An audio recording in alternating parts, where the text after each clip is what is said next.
Hi, this is Congressman Scott Perry.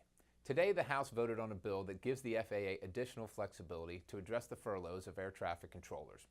This bill was necessary because the President and the FAA have refused to use their authority to responsibly implement the sequester. So Congress will force them to do so in order to protect the traveling public.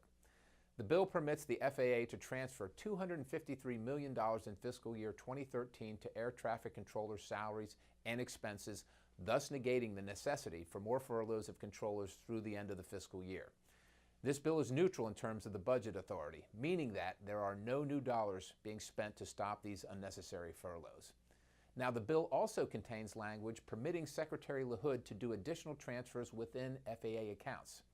This will allow him to restore the FAA contract towers, like Capital City, that were cut as part of the effort to reduce controller furloughs. An effort to include more robust language regarding restoration of contract towers like Capital City was rejected by Harry Reid just last night. It is unfortunate that the House even has been put in this position by President Obama, and it is clear that this entire process was a political ploy that could have unnecessarily placed American lives, like yours and mine, at risk. Finding a 5% savings in a budget that has increased almost 110% since 1996, while domestic flights have decreased 27% since 2000, should be pretty easy. There are $2.7 billion in non-personnel operations costs that should have been examined before FAA personnel furloughs ever occurred. As a matter of fact, in fiscal year 2010 alone, the FAA spent over $8 million on conferences for its employees.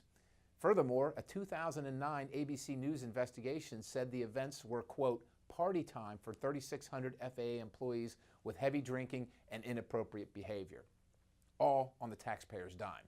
And out of 30 air traffic control modernization programs, at least 15 have experienced cost overruns, delays, or both due to FAA mismanagement. Well, he couldn't have looked at these conferences or projects before furloughing personnel.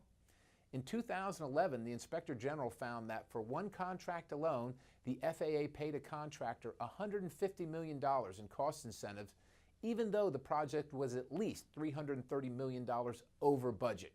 We couldn't have looked at projects like these for savings before furloughing controllers and personnel.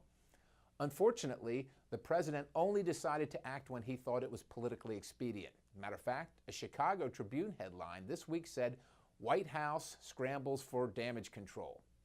That's a quote.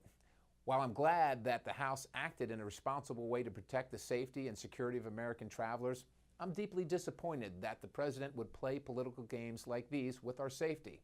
It's sad that the only thing that seems to motivate action by the President on creating flexibility with the sequester is political poll numbers. That's just not good public policy or leadership. Mr. President, we need you to lead on these issues and not govern by poll numbers.